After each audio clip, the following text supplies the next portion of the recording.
Detail judgment کو پڑھا گیا, جو شارٹ ججمنٹ آئی, پھر کہا گیا نہیں فیصلہ تو ہم تو اس پہ نظر ثانی کی درخواست دائر کریں گے. لیکن اگر پھر جو میں نے فیصلہ پڑھا, جو دیکھا, جو سمجھا, اس میں یہی پتا چلا کہ جو ایک سبجیکٹ تھا, جو آپ لوگوں کا میٹر تھا احتساب کا, منی ٹریل کا, اس کو تو سپریم کورٹ نے سبجیکٹ کو تو زندہ رکھا ہے. مطلب یہ ہوا پھر ہار جیت کا معاملہ بیچ میں کہاں سے آ گیا؟ پھر مٹھائیاں کھانے والے بعد میں کیوں کہنے لگے کہ بھائی نہیں کھانی چاہیے تھی, غلط ہو گیا؟ دیکھیے, جب یہ آرڈر اناؤنس ہوا, میں اس وقت عدالت میں بیٹھا تھا, تو میں تو یہ سمجھ گیا تھا کہ 7-3 حکومت تو یہ کیس جیت گئی ہے. لیکن کورٹ سے نکلتے ہی جب جرنلسٹ حضرات نے مجھ سے یہ سوال جواب کیا, کیونکہ یہ لوگ شاید یہ سمجھ رہے تھے اور جرنلسٹ بھی شاید یہ سمجھ رہے تھے کہ شاید حکومت یہ کیس ہار گئی ہے, تو مجھ سے جب سوال کیا تو میں نے اسی وقت جواب دیا کہ کوئی یہ وہ کیس ہار جیت کا ہے نہیں, باقی دوسرے کیسز ضرور ہوتے ہیں ہار جیت کے. اور یہ میں آج بھی آپ کے پروگرام میں اس سے پہلے بھی کہہ چکا ہوں کہ دیکھیے ٹھیک ہے کہ ہم کیس تو یہ جیت گئے, لیکن میرا نہیں خیال کہ اس میں کسی کی ہار ہے کسی کی جیت ہے. اس میں صرف اور صرف جو جیتا ہے وہ سپریم کورٹ جیتا ہے, کیونکہ اس نے یہ ثابت کر دیا ہے کہ ان کے اپنے ججز جو ہیں وہ انہوں نے فیصلہ دے دیا ہے 7-3 کہ ہم لوگ بھی احتساب سے بالا تر رہی ہیں. تو میں سپریم کورٹ کی بڑی تعریف کروں گا کہ انہوں نے اپنے آپ پر یہ احتساب جو ہے نافذ العمل کر دیا ہے. اچھا, ججمنٹ میں یہ تو کہیں نہیں لکھا کہ یہ جو ریفرنس تھا یہ بدنیتی پر مبنی تھا, پھر اس بارے میں یہ پروپیگنڈا اور یہ کہنا کہ سپریم کورٹ نے یہ کہہ دیا کہ یہ ریفرنس ہی بدنیتی پہ تھا اس لیے ہم اس کو کالعدم قرار دے رہے ہیں, ججمنٹ میں تو یہ کہیں نہیں تھا. میرے خیال میں 2-3 باتیں اس سے اخذ کی جا سکتی ہیں. ایک تو یہ ہے کہ بعض لوگ جو جس طرح انہوں نے سامنے چیز رکھی, اور میں کسی ایک شخص کو نہیں کہہ رہا, چاہے وکلا تھے یا جرنلسٹ تھے, میڈیا تھی, یا تو وہ سمجھ نہیں سکے ججمنٹ میں ایکچولی لکھا کیا ہے. اور بعض وہ شاید ایسے لوگ ضرور ہوں گے جن کی ایک خواہش تھی کہ یہ بدنیتی پہ یہ ریفرنس جو ہے اس پہ کوئی آبزرویشن آئے, تو وہ ان کی خواہش جو تھی وہ بالکل اس کو آگے تک لے گئے. اور مجھے نہیں پتا, دیکھیں میں آپ کو سچ بتاؤں, مجھے یہ نہیں پتا کہ لانگ آرڈر میں کیا ہوگا. لانگ آرڈر میں لیکن جو اس کا بنیادی پرنسپل ہے وہ یہ ہے کہ جو لانگ آرڈر ہے وہ شارٹ آرڈر کے فائنڈنگز کے بیونڈ نہیں جاتا. لیکن بہرحال سپریم کورٹ آف پاکستان ہماری اپنی سپریم کورٹ آف پاکستان ہے, اور وہ اپنی دانست میں جو صحیح فیصلہ کرے, ہم بالکل تابع ہیں سپریم کورٹ کے. پہلے بھی تابع تھے, ابھی بھی تابع ہیں, اور آگے بھی تابع ہوں گے. اچھا, آپ سے یہ پوچھوں کہ آپ کی دانست میں پچھلے 3-4 دن میں آپ نے کیا آبزرو کیا کہ سپریم کورٹ نے اس ریفرنس کو کالعدم قرار کیوں دیا؟ حالانکہ مقصد تو وہی تھا جو انہوں نے کہہ دیا کہ منی ٹریل آنی چاہیے, FBR کو معاملہ چلے گا, اس پر بھی میں بات کرتی ہوں. لیکن آپ کی کیا سمجھ ہے, آپ کی کیا رائے ہے, کیا وجوہات ہو سکتی ہیں کہ سپریم کورٹ نے ریفرنس کو کالعدم قرار دے دیا؟ مقصد تو ابھی بھی وہی چل رہا ہے جو آپ لوگوں کا تھا. میرا خیال میں سپریم کورٹ, میں غلط بھی ہو سکتا ہوں, اور کیونکہ اب کیس ختم ہو گیا ہے تو لہٰذا میں اس پہ شاید کچھ ایک ایکیڈیمک کامنٹ کر سکتا ہوں. شاید سپریم کورٹ نے یہ سوچا ہو یا یہ آرڈر میں آئے کہ کیونکہ یہ اس ریفرنس کو چلانے سے پہلے, اس کو بھیجنے سے پہلے ان کی جسٹس قاضی فائز عیسیٰ صاحب کی جو مسز ہیں, ان کے بچے ہیں, ان سے پہلے FBR کو پوچھنا چاہیے. اور جب وہ پوچھ لیں اور وہ منی ٹریل نہ دے سکیں, اس کے بعد یہ اس قسم کا ڈسپلنری ریفرنس جو ہے سپریم جوڈیشل کونسل کے پاس جانا چاہیے تھا. یہ میرے خیال میں ہو سکتا ہے ان کے ذہن میں یہ بات ہو, لیکن مجھے نہیں پتا کہ آگے آرڈر میں وہ کیا لکھتے ہیں. لیکن اچھا, کیونکہ یہ تھوڑا سا ڈسکشن سپریم کورٹ میں اس طرح کا ہوا تھا, اور ایک وقت ایسا آیا کہ سپریم کورٹ نے مجھے یہ کہا کہ آپ ہمیں انسٹرکشنز لے کے آئیں پرائم منسٹر عمران خان صاحب سے کہ اگر ہم یہ معاملہ FBR کو بھیج دیں اور پھر FBR سے یہ معاملہ جو ہے سپریم جوڈیشل کونسل چلی جائے, آپ کا شو کاز نوٹس پینڈنگ رہے گا. میں عمران خان صاحب سے ملا اور میں نے ان کو ایکسپلین کیا, اور میں نے کہا دیکھیے ہمارا کسی سے اینیموسٹی نہیں ہے, کسی سے ہماری کوئی عداوت نہیں ہے.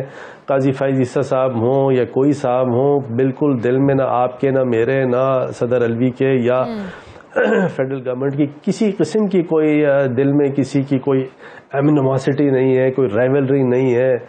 تو ہمیں یہ بات مان لینی چاہیے تاکہ ہم یہ ثابت کر سکیں عدالت کے سامنے، اپنے بارافائٹس دکھا سکیں، گڈ فیتھ دکھا سکیں کہ دیکھیے ہم تو صرف یہ چاہتے ہیں کہ احتساب ہو. احتساب کر کے یہ اگر کلیئر ہو جاتے ہیں ہم سے زیادہ خوش کوئی نہیں ہوگا، کیونکہ ہمارا مقصد ان کو نکلوانا نہیں ہے. ہمارا مقصد جو ہے وہ ان کو یہ نہیں ہے کہ وہ زبردستی کسی بھی حالت میں ایسی کوئی چیز ہو جائے کہ یہ جج شپ سے سبکدوش ہو جائے. نہیں، ہمارا صرف اور صرف مقصد ہے وہ یہ ہے کہ دیکھیے چاہے اگر پالیٹیشنز ہیں جن کی اگر بیوی بچوں کے نام ایسٹس نکلے ایکسپلین نہ کر سکے جو ہولڈر آف پبلک آفس ہے، تو اس کو یہی سپریم کورٹ جو ہے یا ہائی کورٹ ہے وہ اس کو اپنے عہدے سے سبکدوش کر دیتی ہے. تو یہ سپریم کورٹ اور ہائی کورٹ کے ججز کے اوپر ایک ہائر ڈیوٹی لگتی ہے کہ وہ ہر طرح کا احتساب جو ہے اگر اس قسم کا اسپیشلی اس قسم کا کوئی فائنینشیل چیز ہے اس کو کلیئر کریں. ادروائز لوگ جو ہیں ان کا پرسیپشن اس جوڈیشری کے لیے جو ہے وہ جب تک پازیٹیو نہیں ہوگا، شفاف نہیں ہوگا، تو جو کوڈ آف کانڈکٹ ہے اس کے حساب سے جج بلیم لیس نہیں رہ سکے گا اور جج اپنا کام نہیں کر سکے گا. اور یہ جو اکاؤنٹیبلٹی ہے، جوڈیشل اکاؤنٹیبلٹی، وہ بہت ضروری ہے اگر جوڈیشل انڈیپینڈنس ہونی ہے. Judicial independence without judicial accountability is nothing, کچھ بھی نہیں ہے. جبکہ جو دوسری سائڈ سے جو ہمارے بار کاؤنسل کے لوگ ہیں، میرے بھائی ہیں، میرے سر آنکھوں پہ ادب پہلے ان کو پٹیشنر بھی جو باتیں ہوئیں وہ یہ کہتے ہیں کہ کیونکہ میں ہائی کورٹ سپریم کورٹ کا جج ہوں، مجھ سے احتساب نہ ہو، مجھ سے احتساب نہیں ہو، اور اگر احتساب ہوگا تو یہ انڈیپینڈنس آف جوڈیشری کے خلاف ہے. بالکل یہ بات یہ آرگیومنٹ میں نے جو آرگیومنٹ کیا وہاں میں نے کہا دیکھیے کہ پراپرٹی نکلی جج صاحب کی، بیگم صاحب کی، ان کے بچوں کی، اور ٹرائل پہ میں ہوں، ٹرائل پہ عمران خان ہے، ٹرائل پہ صدر الوی ہیں. میں نے کہا دیکھیے ہم نے تو صرف انفارمیشن جو ہے سپریم جوڈیشل کاؤنسل کو بھجوائی. سپریم جوڈیشل کاؤنسل اپنی دانش میں، اور میں دوبارہ آپ کو دوبارہ شازیہ صاحبہ ریپیٹ کروں، میرے دل میں آج بھی یہی بات ہے کہ یہ ہار کیس نہیں ہے. میری دعا ہے کہ کاش جسٹس فائز عیسیٰ اور ان کی بیگم صاحبہ جو ہیں وہ صحیح منی ٹریل دیں اور سبکدوش ہو جائیں، یعنی اپنے اس برڈن سے، اور وہ کنٹینیو کریں ایز جج آف دا سپریم کورٹ. یہ میری دل کی خواہش ہے. ساری ڈاکومنٹیشن دکھائی گئی، آپ لوگوں کو دکھائی گئی جسٹس صاحب کی اہلیہ نے، وہ سیٹسفیکٹری نہیں تھا سب کچھ، اس سے سیٹسفیکشن نہیں ہوئی تھی؟ دیکھیں میں آپ سے گزارش کروں، اگر کوئی دوسرا کلائنٹ ہوتا یا دوسرا یہ کوئی کیس ہوتا تو جو آبجیکشنز اس پہ آنی تھی، سپریم کورٹ نے پٹیشنر خود جسٹس قاضی فائز عیسیٰ خود ایز اے لیٹیگنٹ سامنے آ گیا. ان کا جی میں خود یہ کیس اپنا، بلکہ میں تو اپنی بیگم صاحبہ کے ایک میسج آپ کے لیے لایا ہوں کہ مجھ سے آپ پوچھیں.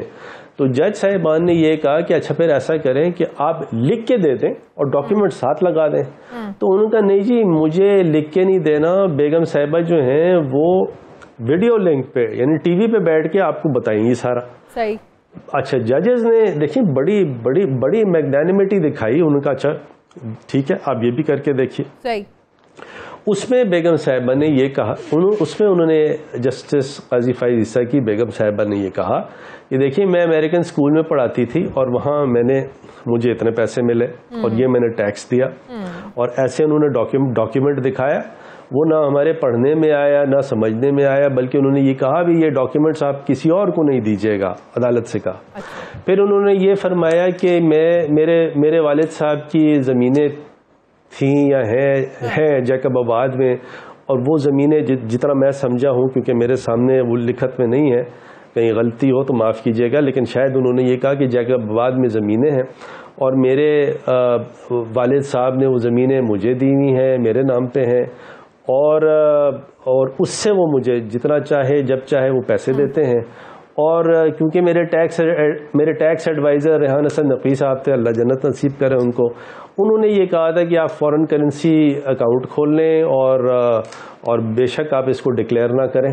یہ جو مجھے یاد پڑ رہی ہے بات.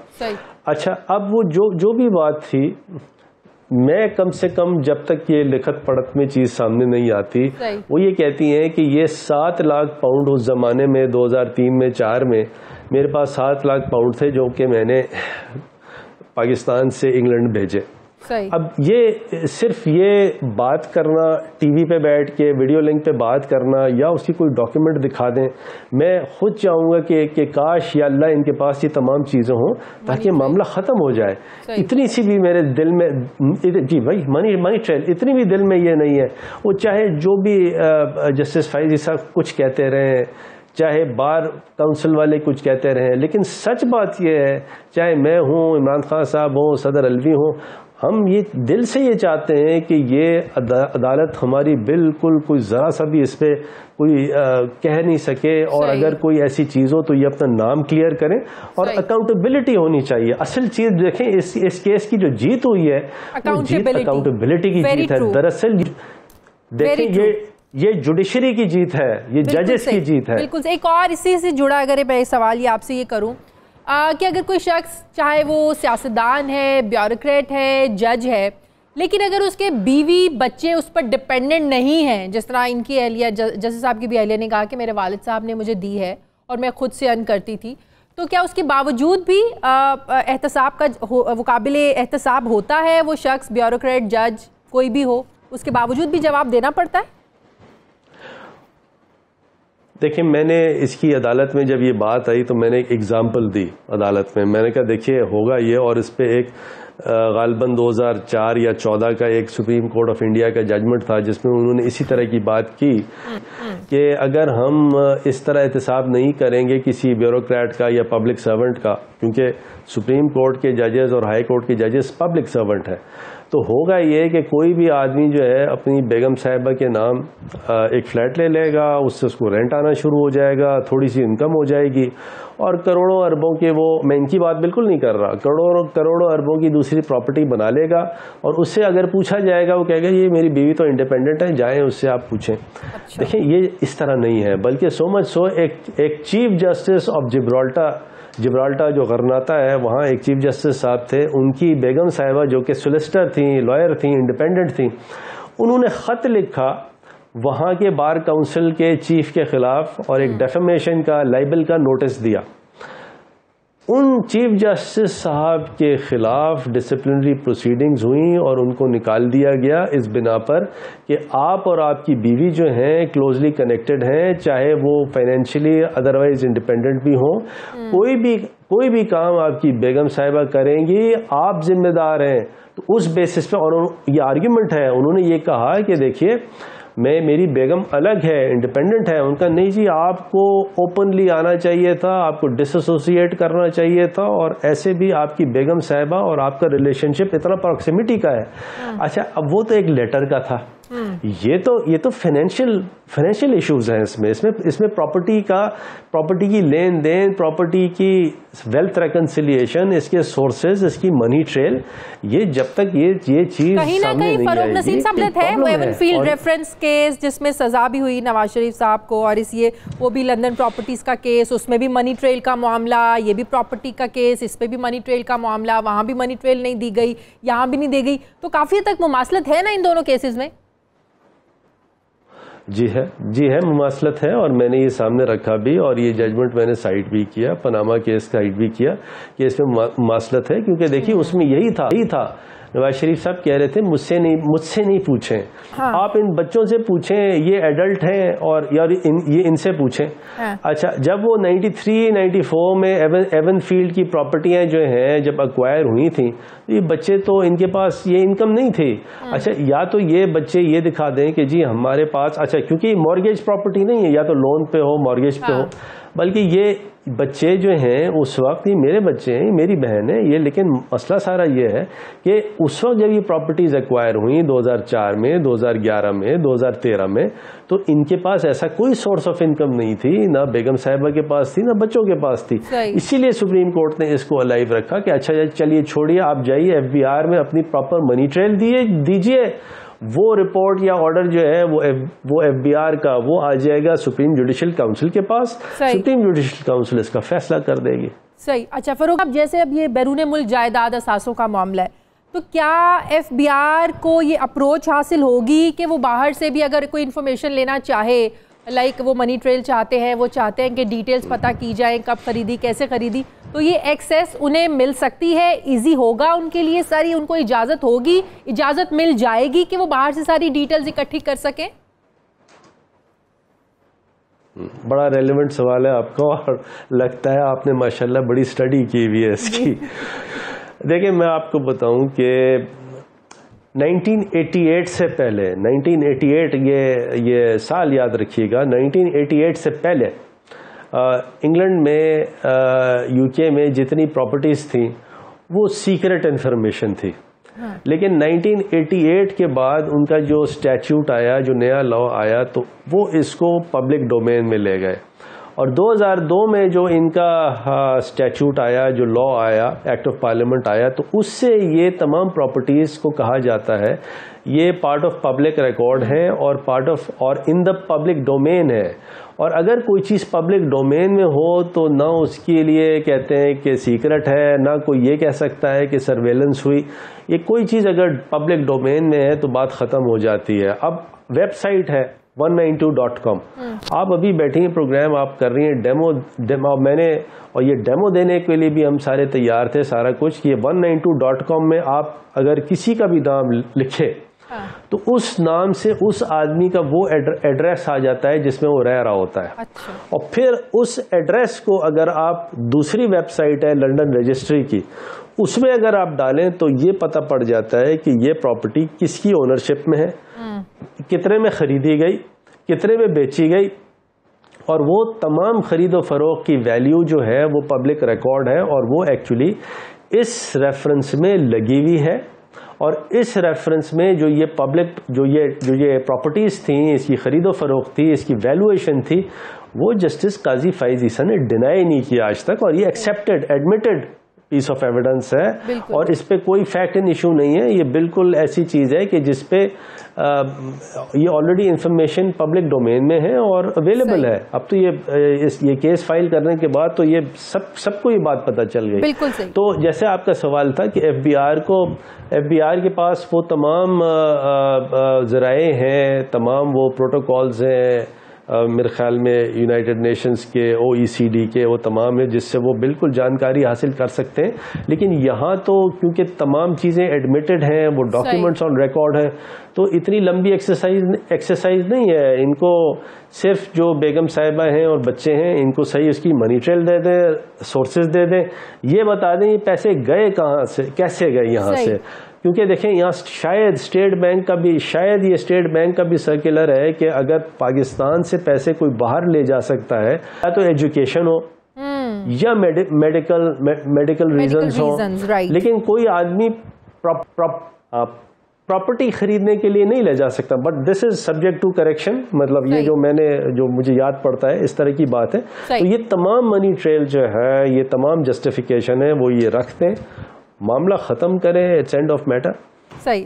آپ اس کے ساتھ ذرا یہ بھی بات میں بتا دیجیے گا, اوتھ کب لے رہے ہیں دوبارہ, یا آپ کسی اور کیس کا انتظار ہے؟ اچھا, اس میں آخری سوال اسی سے جڑا, آپ کیا آپ ایف بی آر کو ہی اپنی رپورٹ تیار کرنی ہے, چاہے وہ مطمئن ہو نامطمئن ہو, پھر سپریم جوڈیشل کاؤنسل کو وہ بھیجیں گے, پھر سپریم جوڈیشل کاؤنسل اس رپورٹ کی روشنی میں کارروائی کرنے کا مجاز ہوگا, رائٹ؟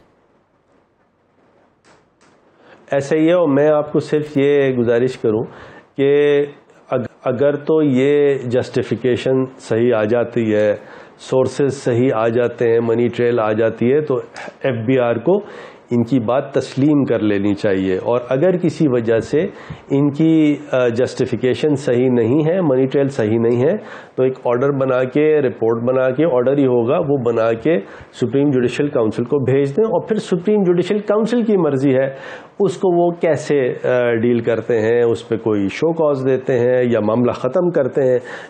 یہ صرف ایس جے سی اور ایف بی آر کے درمیان اب ہے, اس کا تعلق نہ گورنمنٹ سے ہے نہ کسی پریزیڈنٹ سے, پرائم منسٹر, تو یہ کوئی ایشو نہیں ہے اب. مطلب کہ اس میں ہار جیت نہیں ہے, لیکن آپ لوگوں کے موقف کی ضرور جیت ہوئی ہے, اور وہ آپ لوگوں کا موقف رہا ہے اکاؤنٹیبلٹی کا. جی ٹھیک ہے. اچھا, مجھے بس یہ بتا دیں کب لے رہے ہیں دوبارہ اوتھ, کب لے رہے ہیں؟ مجھے خود نہیں پتا, I am in two minds, پتا نہیں. لیکن بڑی امپورٹنٹ وزارت ہے, جلدی سے عہدہ فل ہونا چاہیے. بہت بہت شکریہ بیرسٹر فاروق نسیم صاحب میرے ساتھ تھے. ناظرین مجھے پروگرام میں ایک بریک لینی ہے, واپس آتے ہیں چھوٹے سے وقفے کے بعد.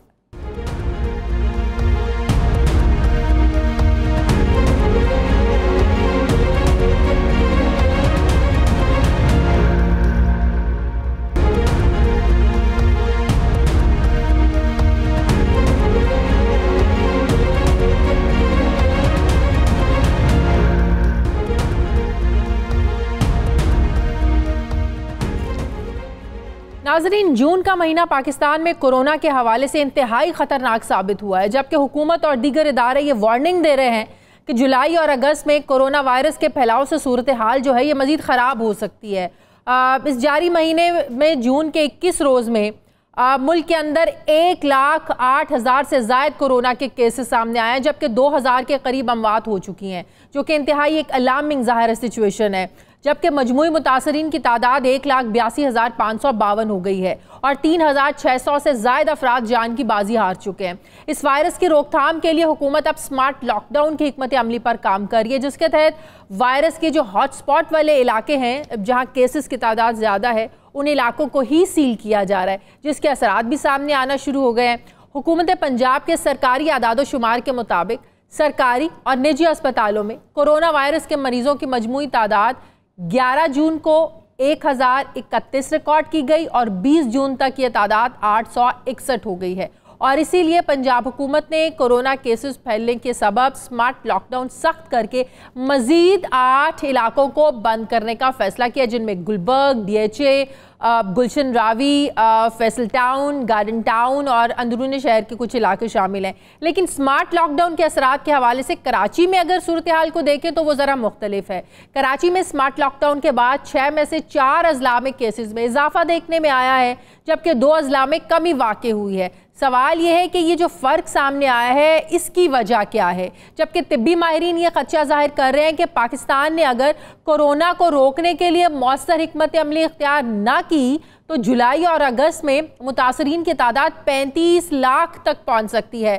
Voice chancellor university of health sciences professor doctor Javed Akram یہ کہتے ہیں کہ پاکستان میں کورونا سے متاثرہ ایک مریض 3 افراد میں وائرس منتقل کرنے کا باعث بن رہا ہے, جبکہ گرینڈ ہیلتھ الائنس کے چیئرمین ڈاکٹر سلمان حسیب نے دعویٰ کیا ہے کہ 50% ہیلتھ پروفیشنلز کورونا سے متاثر ہیں اور اسپتالوں میں اب جگہ کی کمی ہے, جبکہ اموات 4 گنا تک بڑھ سکتی ہیں. ماہرین کی جانب سے یہ بھی دعویٰ سامنے آیا کہ بہت بڑی تعداد ایسے لوگوں کی بھی ہے جو کورونا سے متاثر ہیں لیکن ان کا کوئی ریکارڈ ہی نہیں ہے. پھر ایسی صورتحال میں وزیراعظم عمران خان نے کورونا وائرس کے پھیلاؤ کو روکنے کے لیے ایک بار پھر سے لاک ڈاؤن کی مخالفت کرتے ہوئے آج یہ انہوں نے کہا ہے کہ پابندیوں نے جو حالات پیدا کیے ہیں اس کی مثال نہیں ملتی ہے.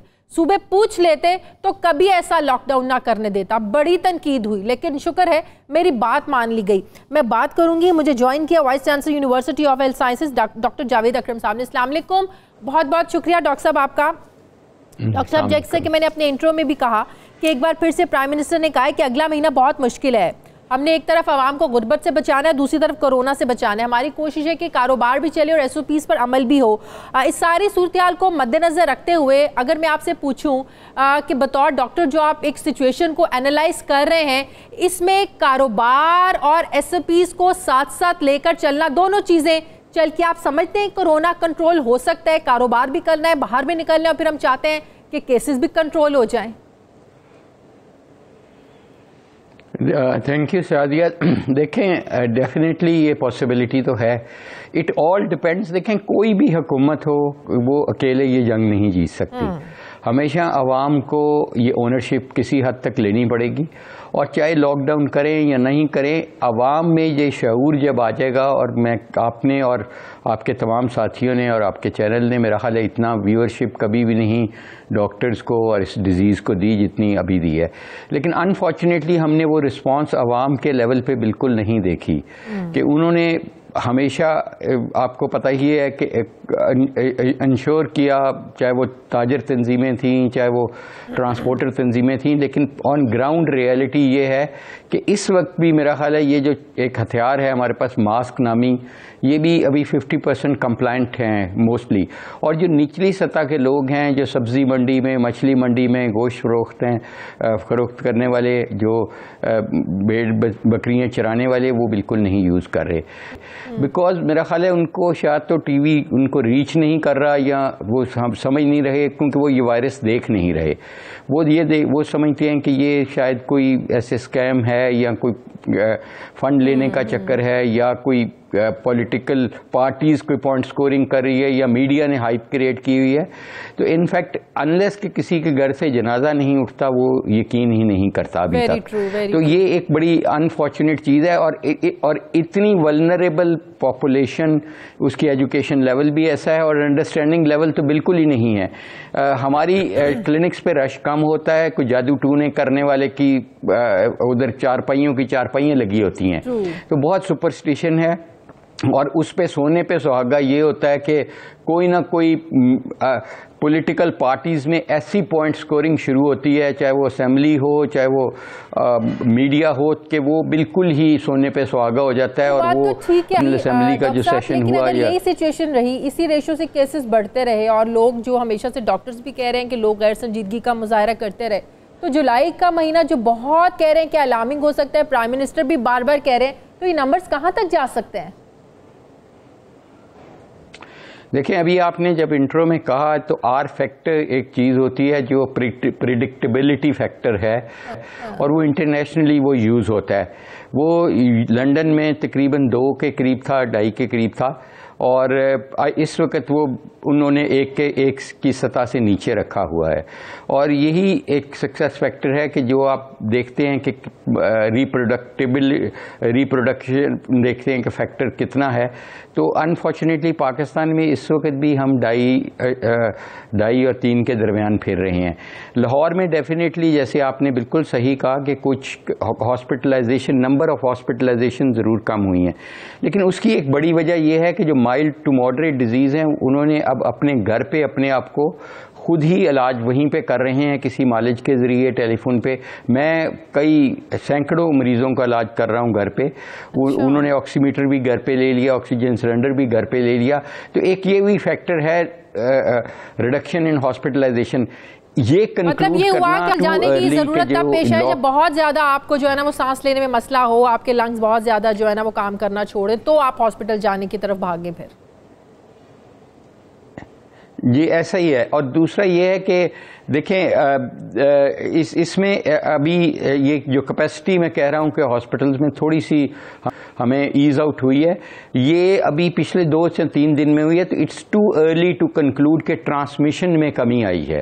اللہ کرے کہ یہ اسی کا ریفلیکشن ہو یہ جو لاک ڈاؤن کیا ہے. لیکن میں گورنمنٹ کو یہ سمجھوں گا کہ انہوں نے نہ کرنے سے تو ایک بہتر اقدام کیا ہے کہ چاہے سلیکٹڈ کیا ہے اور انفورسمنٹ کر رہے ہیں. اب اس کو ریسیپروکیٹ کرنا ہے عوام نے، ان محلوں نے، ان لوکیلٹیز نے، کہ دیکھیں اگر وہ اپنی خواہشات کی قربانی، بچوں کے خواہشات کی قربانی نہیں دیکھے، اور پھر 5 لوگ صرف سبزی اور گوشت خریدنے جا رہے ہیں یا کیرم بورڈ کھیل رہے ہیں بیٹھ کے، تو پھر تو آبویسلی دس ول ڈیفائی. تو سب سے ضروری میں سمجھتا ہوں کہ کوئی ایسا ہمیں ٹول لانا ہے کہ ہماری جو ولنریبل پاپولیشن ہے وہ اس نیٹ میں آئے اور وہ اس کو سیریسلی لے. ڈاکٹر صاحب ایک اور بڑی امپورٹنٹ چیز ہے کہ انٹرنیشنل فلائٹس جو آپ نے پراپر آپ معمول کے مطابق اب لے آئے ہیں، باہر سے لوگ آنا شروع ہو گئے ہیں، تو وہ بھی ہم لوگوں نے لوگوں پر ہی چھوڑ دیا ہے کہ کوارنٹین سینٹرز میں تو نہیں رکھ رہے، وہ لوگوں پر چھوڑ دیا آپ گھر جائیں اور 14 دن کا اپنا کوارنٹین جو پیریڈ ہے اس کو پورا کریں. تو آپ نہیں سمجھتے ایک بہت بڑا فیکٹر یہ بھی ہو سکتا ہے کون دیکھے گا، کون 14 دن پورے کر رہا ہے، کوئی نہیں پورے کر رہا ہے، کون گھر سے باہر نکل رہا ہے نہیں نکل رہا. تو یہ آپ نہیں سمجھتے ایک بہت بڑا فیکٹر یہ ہو سکتا ہے کیسز بڑھنے کا؟ بالکل ہو سکتا ہے، کیونکہ دیکھیں آپ صرف تھرمو سکینز کر رہے ہیں ایئرپورٹس پہ کہ جن کو بخار ہے. تو اگر کسی کو بخار ہے بھی تو اس کو پتا ہے کہ اس کی تھرمو سکیننگ ہونی نہیں ہونی ہے، تو پیراسیٹامول فلائٹ اترنے سے پہلے وہ بھی نہیں رہتا. جی میں وہی عرض کر رہا ہوں. اور پھر وہ بھی آپ کو پتا ہے کہ اتنی کٹھی جب فلائٹس آتی ہیں تو اٹ از ناٹ پاسبل کہ آپ سب کی تھرمو اسکیننگ بھی پراپرلی کریں, اور پھر آپ ان کو کہہ رہے ہیں ہوم کوارنٹائن کر لیں, وہ بھی بہت تو ڈیفینیٹلی یہ ایک رسک فیکٹر ہے. اور جب یہ مارچ میں پاکستان میں آئی یہ وبا تو اس وقت بھی آپ کو پتا ہے کہ بارڈر کے اس طرف سے آئی تھی, چاہے وہ ایران سے آئی تھی چاہے کہیں سے آئی تھی, کیونکہ چائنا سے ہم نے بہت جلدی اپنی فلائٹس منقطع کر دی تھی, اس لیے ہماری یہ وائرس چائنا سے نہیں آئی. یہ ایک بہت بڑا فیکٹر ہے, یہ ان ملکوں سے آئی ہے جہاں سے ہم نے بارڈر ایز آؤٹ کیے تھے.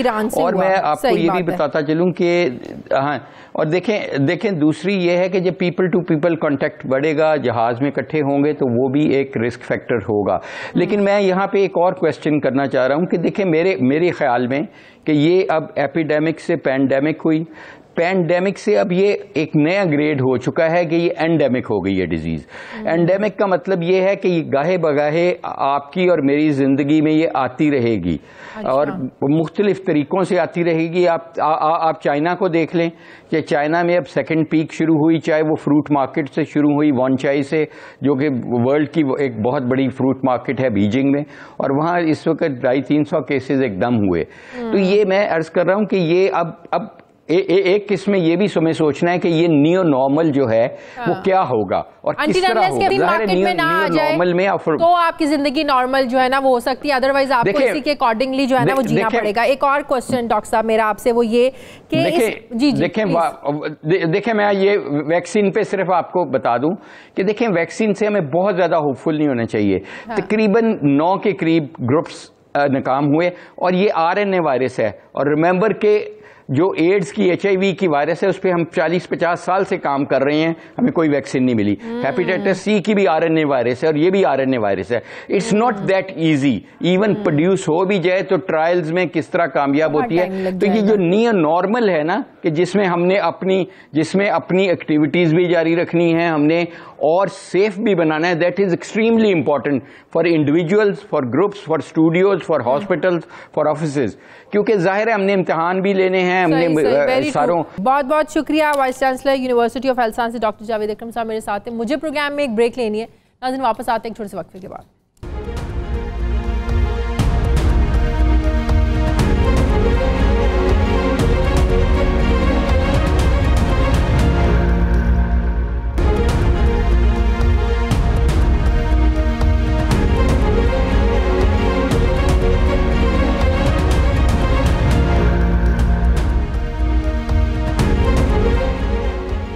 ناظرین 5 سال کے طویل ٹرائل کے بعد گزشتہ ہفتے ڈاکٹر عمران فاروق کے قتل کا فیصلہ سامنے آنے کے بعد اس کے آفٹر شاکس جاری ہیں. MQM بھارت کی خفیہ ایجنسی را سے فنڈز حاصل کرتی تھی. اس طرح کے قیاس آرائیاں تو پہلے بھی کئی بار سامنے آ چکی ہیں, باتیں ہو چکی ہیں, لیکن اب بانی متحدہ کے قریبی ساتھی محمد انور نے بانی متحدہ کی کرتوتوں کا کٹا چھٹا مزید کھول دیا. محمد انور نے تصدیق کی ہے کہ MQM لندن میں بھارت سے فنڈنگ حاصل کرتی رہی ہے. بھارتی اہلکاروں سے ملنے والی رقوم ہمیشہ پارٹی قیادت کو دی ہے.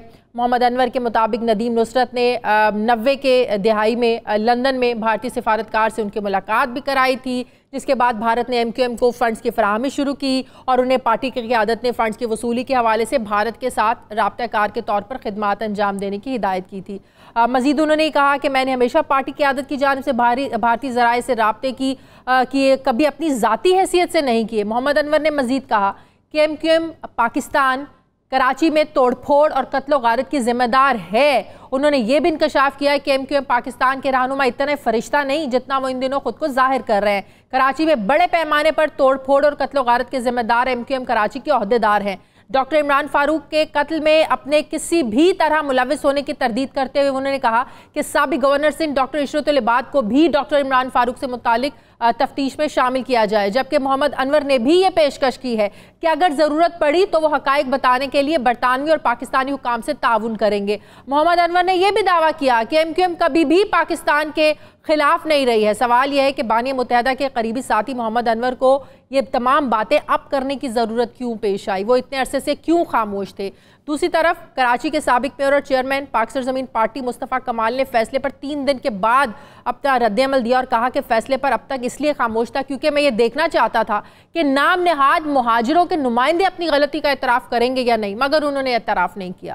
مصطفیٰ کمال نے یہ بھی کہا تھا کہ میرے سامنے بانی متحدہ نے کہا کہ بھارت اسے پیسے دیتا ہے، جبکہ MQM پاکستان بحالی کمیٹی کے سربراہ ڈاکٹر فاروق ستار، ہم نے دیکھا کہ جب عمران فاروق قتل کیس کا فیصلہ آیا انہوں نے فیصلے کے فوراً بعد اپنا رد عمل دیا اور کہا کہ یہ فیصلہ مناسب ہے، انہوں نے فیصلے کو مناسب قرار دیا۔ اسی پر میں ان سے بات کروں گی، مجھے جوائن کیا ہے ڈاکٹر فاروق ستار، سربراہ MQM پاکستان بحالی تحریک۔ السلام علیکم، بہت بہت شکریہ ڈاکٹر صاحب آپ نے وقت دیا۔ ڈاکٹر صاحب جب عمران فاروق وعلیکم السلام، آپ کا بھی شکریہ۔ جی، جب عمران فاروق قتل کیس کا فیصلہ آیا آپ نے یہ کہا کہ یہ مناسب فیصلہ ہے، آپ نے اس پر جلدی اپنا ریاکشن دیا، لیکن اب اس فیصلے کے بعد جو MQM لندن کے لوگوں کی جانب سے جو انکشافات آ رہے ہیں، محمد انور کی جانب سے جو انکشافات سامنے آئے کہ کیسے بھارت MQM کو فنڈنگ کرتا رہا، کیا کچھ جو ہے نا وہ کراچی میں بھی ہوتا رہا، یہ موقع کیوں چنا؟ اس موقع پر ان انکشافات کا کیا مقصد ہو سکتا ہے ڈاکٹر صاحب؟ یہ تو ایم انور ہی بتائیں گے کہ اتنے سالوں سے اگر کوئی بات تھی اور وہ جو کہہ رہے ہیں وہ سچ ہے اور حقیقت ہے اور وہ اس میں پوری طرح سے شامل رہے ہیں اس طرح کے رابطوں میں، اور یہ پیسے بھی آتے رہے ہیں اور یہ لندن میں ساری چیزیں ہوتی رہی ہیں، تو میں سمجھتا ہوں کہ اس کی یہ ٹائمنگ جو کہ ڈاکٹر عمران فاروق کے قتل کے کیس کے فیصلے جہاں ان کے بھی وارنٹ جاری ہوئے ہیں اس سے کیا اس کا کوئی تعلق ہے یا نہیں ہے، یہ تو ایم انور ہی بتا سکتے ہیں کہ اس کا کیا پس منظر ہے۔ میں آپ سے یہ پوچھنا چاہتی ہوں، اب یہ ساری باتیں لندن MQM پاکستان ایک تھی، میڈیا میں ایسی باتیں آنے سے پہلے بھارتی خفیہ ایجنسی را سے پیسے لینے کی باتیں جس طریقے سے منظر عام پر آئیں، اس سے پہلے کیا پارٹی میں کبھی اس طرح کی ڈیبیٹ نہیں ہوئی تھی؟ آپ لوگوں کے کبھی علم میں نہیں رہا کہ پارٹی کو فنڈنگ کہاں سے رہی ہے؟ کبھی آپ لوگوں کو نہیں پتا چلا؟ کبھی زیر بحث نہیں آئے معاملات؟ دیکھیں، میں اسٹوڈنٹ لائف سے APMSO میں 1 سال بعد ہی شامل ہو گیا اور آج تک میں اس نظریے، سوچ، فکر اور اس کی روح کے ساتھ ہوں جو ایک middle class urban educated politics کہتے ہیں۔ اب اس میں اتنے سالوں میں کہیں پر جھوٹ یا سچ، کوئی تشدد کا کوئی اس طرح کا واقعہ یا کیس مجھ سے منسوب نہیں ہے جسے بہت ہائی پروفائل طرح کا کوئی آپ کیس کہیں۔ دوسرا، کرپشن کا اللہ کے فضل و کرم سے کوئی اسکینڈل بھی یا کوئی الزام بھی یا کوئی مقدمہ بھی الحمدللہ میرے خلاف نہیں ہے۔ تو میں صرف یہ کہوں گا کہ میں ہیئر سے پہ نہیں جاتا، سنی سنائی پہ نہیں جاتا، جب تک کہ مجھے ہارسز ماؤتھ سے، جیسا کہ مصطفیٰ کمال کہتے ہیں کہ انہوں نے خود کہا کہ بھارت سے پیسے آتے، یہ مصطفیٰ کمال کا کہنا ہے۔ اسی طرح ایم انور کہتے ہیں کہ ہاں مجھے ندیم نصرت نے ملایا سفارتکار سے اور پیسے میں لے کے آتا تھا اور پیسے میں قائد کو یا بانی یا جو MQM کے اس وقت سربراہ تھے ان کے ہاتھ میں دیتا تھا، لیکن میرے علم میں اس طرح کی کوئی بات نہیں تھی، نہ محمد انور نے کبھی بتائی، نہ مصطفیٰ کمال نے الگ ہونے سے پہلے کبھی میرے علم میں۔ وہ تو جب 3 مارچ کو آئے تو انہوں نے یہ انکشاف کیا۔ تو میں بہت بڑا ذمہ دار سیاسی کارکن، نظریاتی سیاسی کارکن ہوں، میں ان سارے پروپیگنڈے میں کیا سچ ہے کیا جھوٹ ہے اس کے پیچھے اس عمل کو نہیں خراب کرنا چاہتا۔ اس میں میری کمیونٹی کا، مہاجروں کا، مظلوموں کا، مڈل کلاس کا، غریبوں کا کوئی قصور نہیں ہے۔ اگر ایون MQM کے فاؤنڈر بھی اس طرح کی چیزوں میں انوالو رہے تو دیکھیں یہ میرا کریج ہے کہ 23 اگست کو، میں تو 22 اگست کو الگ کر رہا تھا، جب پہلی مرتبہ ٹھوس ملک کے خلاف نعرے لگے، میرے کانوں نے سنے، میری آنکھوں نے وہ سارا منظر دیکھا، تو میں نے اسی وقت فیصلہ کیا کہ اب یہ شکوک و شبے کی بات نہیں ہے، یہ تو مکمل یقین، میرے کانوں نے ساری باتیں سنی ہیں، تو مجھے اب پارٹی کو الگ کرنا ہے۔ میں نے MQM کے بانی کو، الطاف حسین کو، میں نے مصطفیٰ عزیز آبادی کو، قاسم کو، ایم انور کو، طارق میر کو، ان سب کو پارٹی سے نکالا، میں نے پارٹی کو ان سے الگ کیا اور MQM لندن کو MQM پاکستان بنایا۔ یہ پہلی مرتبہ جب ٹھوس بات تھی۔ دوسری مرتبہ جب برطانوی اداروں کے تعاون سے ان کے ثبوت اور شواہد حمایت فراہم کرنے کے بعد جب یہ صورتحال ہوئی اور یہ مقدمہ چلا اور اپنے کسی منطقی انجام تک پہنچا تو میں نے کورٹ کی کریڈیبلٹی ATC میں نے یہ بات ہی نہیں کی. میں نے قانونی موشگافی میں جائے بغیر ان کی بیوہ کے ٹویٹ کو دیکھا, ان کی والدہ کے اطمینان کو دیکھا. میں ان کے ساتھ کھڑا ہوں, شہیدوں کے ساتھ کھڑا ہوں. میں نے کہا مناسب فیصلہ ہے, ان کے کلیجوں کو ٹھنڈک ہوئی ہے, میں نے اس فیصلے کو بھی مان لیا. تو میں ٹھوس باتوں پہ جاؤں گا. اب ایک ٹھوس بات تیسری آئی ہے, ایم انور کا یہ بیان. میں چاہتا ہوں کہ برطانوی ادارے اسی طرح تعاون کریں پاکستانی ایجنسیوں کے ساتھ, پاکستانی اداروں کے ساتھ, اور یہ معاملہ بھی اپنے منطقی انجام تک پہنچے تاکہ دودھ کا دودھ اور پانی کا پانی ہو جائے. اور اس کی سزا میری پوری برادری, کمیونٹی, کراچی شہر, سندھ کے شہروں کو نہ ملے جہاں ہمارے خلاف تو سب کچھ ہو رہا ہے, لیکن یہ ہے کہ 12 سالوں سے بلا شرکت خیر پیپلز پارٹی وڈیرے حکمراں جو کراچی کے ساتھ کر رہے ہیں, جو 12 سال سے ایک بوند اضافی پانی کراچی کو نہیں ملا. لیکن یہی ایم کیو پیپلز پارٹی کی حصہ بھی رہی ہے نا, شراکت اقتدار بھی رہی ہے نا اسی پیپلز پارٹی کے ساتھ. تو میں یہی تو کہہ رہا ہوں, اس سیاسی غلطیوں کو تو میں تسلیم کرتے ہوئے وے فارورڈ آگے کی بات کر رہا ہوں. اب ہمیں بھی اس بحث سے نکال کر ہمیں بھی لوگوں کی خدمت کا موقع دیں. اگر آپ سمجھتے کہ ہم بھی اس ساری لیگیسی کا حصہ تھے تو یہ موقع تو دیں کہ ہم اپنے نئے بچوں کو, نوجوانوں کو, یوتھ کو ان کے ہاتھوں میں یہ قیادت دے کے جائیں. ایک اچھے پڑھے لکھے سلجھے ہوئے لوگ جو ہر زبان بولنے والا ہو. کراچی کثیر الایکائی شہر ہے, اس میں ایک زبان بولنے والے نہیں ہیں, اس میں ساری زبان بولنے والے. سب کی ہم شہر میں دے دیں. پاکستان 22 اگست کے بعد 2016 کے بعد ایم کیو ایم پاکستان بنی, پھر ایم کیو ایم پاکستان کا شیرازہ بکھرتا ہے, پھر ایم کیو ایم بہادر آباد بنتی ہے, ایم کیو ایم PIB آپ کی بنتی ہے. پھر آپ نے کہا میں ایم کیو ایم پاکستان بحالی تحریک جو ہے نا وہ چلاؤں گا. ایم کیو ایم جو پہلے والی ایم کیو ایم تھی, جو ایک کامیاب ایم کیو ایم تھی, جس میں پڑھے لکھے لوگ تھے, جو ایک ڈسپلن ایم کیو ایم تھی, میں اس کو واپس لاؤں گا. لیکن ہم لوگوں نے 2018 کے انتخابات میں بھی دیکھا جس طریقے سے آپ لوگوں کے دھڑے بنے, جو نقصان ہوا, پھر آپ نے جو ایک تحریک چلائی, اس کا ابھی تک کیا رزلٹ نکلا ہے؟ کتنے آپ کامیاب ہو چکے ہیں لوگوں کو اپنی طرف انگیج کرنے میں کہ آئیں ہم نے اسی ایم کیو ایم کو دوبارہ زندہ کرنا ہے, 22 اگست سے پہلے والی ایم کیو ایم کے ساتھ ہمیں نہیں چلنا ہے, ہم وہ ایم کیو ایم بنائیں گے جس کا ایک مقصد تھا, جس کا ایک نظریہ تھا. دیکھیں, جو عام آدمی یا مڈل کلاس کی ایک تنظیم تھی جس نے ایسے MNAs MPs بنائے جو گنے کی مشین چلانے والے تھے, ٹیکسی چلانے والے تھے, جو ریڈی لگانے والے لوگوں کو بھی پارلیمان میں یا صوبائی اسمبلیوں میں بھیجا. تو یہ وہ ایم کیو ایم ہے. پھر جس کا میئر 28 سال کا جب مجھے بنایا گیا, مصطفیٰ کمال 33 سال کے ٹیوشن پڑھا کر ڈاکٹری کرنے والا, ڈاکٹر بننے والا, سیلف میڈ کسی آدمی کو یہ موقع دینا, یوتھ کو امپاور کرنا, تو میرے خیال میں یہی وہ ایک عمل ہے جو پاکستان کو بھی آگے لے جائے گا. اور کراچی ترقی کا, پاکستان کی ترقی کا انجن اور معیشت کا مرکز ہے, اور ساری زبان بولنے والے سارے علاقے کے پاکستانی یہاں ہیں. اون کراچی, سیو کراچی, میک کراچی. تو میں نے بہت 2 سال میں محنت کر کے ایک بڑا نیٹ ورک نوجوانوں کا بنایا ہے. میرے تقریباً ہر UC میں میرے پینل تیار ہے, وہاں اسٹرکچر تیار ہے. روح میرے پاس ہے ایم کیو ایم کی, جسم ان کے پاس ہے. یہ جسم ملے تو اس میں یہ روح ڈالیں گے, ورنہ یہی روح ایک آزاد حق پرست گروپ کے طور پر انشاءاللہ پہلا اٹیمپٹ کرے گی بلدیاتی انتخابات میں. اور یہ پتنگ کی آڑ میں وہ جو جذباتی وابستگی ہے لوگوں کی پتنگ کے ساتھ, انشاءاللہ تعالی ان کو پتنگ کے پیچھے سے نکالیں گے, اگلے انتخابات میں ایم کیو ایم بہادر آباد اور آپ کی ایم کیو ایم کو الگ دیکھیں گے. یہ اختلافات چلیں گے ایسے ہی, کوئی بات نہیں بن دیکھیں, میں یہ نہیں کہہ رہا, میں نہیں کہہ رہا, دیکھیں نہیں, میری خواہش یہ, میں نے کئی بار, اور 42 میں یوم تاسیس جو APMSO کا 11 جون کو ہوا, میں نے اپنے گھر پہ یہاں لوگ جمع ہو گئے تقریر کرتے ہوئے میں نے کہا کہ خالد مقبول میرے ساتھ کھڑے ہو جاؤ, تم دوسروں سے نظریاتی ہو, ایماندار ہو, شریف ہو, بہتر آدمی اس لوٹ میں, تم اور میں کھڑے ہو جائیں, ان کی کوئی حیثیت نہیں ہے. ہم اس پوری پارٹی, اس نظریے, اس عمل کو بچائیں گے. یہ پاکستان کا اثاثہ ہے, یہ صرف کراچی کا نہیں, یہی عمل پورے ملک میں جائے گا, اسپریڈ کرے گا. تو تبدیلی الیکٹیبلز کے ساتھ آپ کے اس میسج کے بعد ابھی تک کوئی جواب نہیں آیا, ابھی تک کوئی جواب نہیں آیا ہے. تو میرے پاس دونوں آپشنز کھلے, ان کے ساتھ مل کے بھی کام کر سکتا ہوں, اور اگر مجبوری ہوئی وہ جسے کہتے ہیں نا تنگ آمد بجنگ آمد, تو پھر مجھے اترنا ہوگا میدان میں بچوں کے ساتھ, نوجوانوں کے ساتھ. انشاءاللہ ایک اچھا نیا ینگ میئر کراچی کو اور حیدرآباد کو دیں گے انشاءاللہ. صحیح, بہت بہت شکریہ. سربراہ ایم کیو ایم پاکستان بحالی تحریک ڈاکٹر فاروق ستار صاحب میرے ساتھ تھے. ناظرین, ہمارے پروگرام کا وقت ختم ہو گیا ہے. پروگرام کے لیے آپ ہمیں فیڈ بیک ضرور دیجیے گا. میری آپ سے ملاقات ہوگی کل. اپنا خیال رکھیے گا. اللہ حافظ.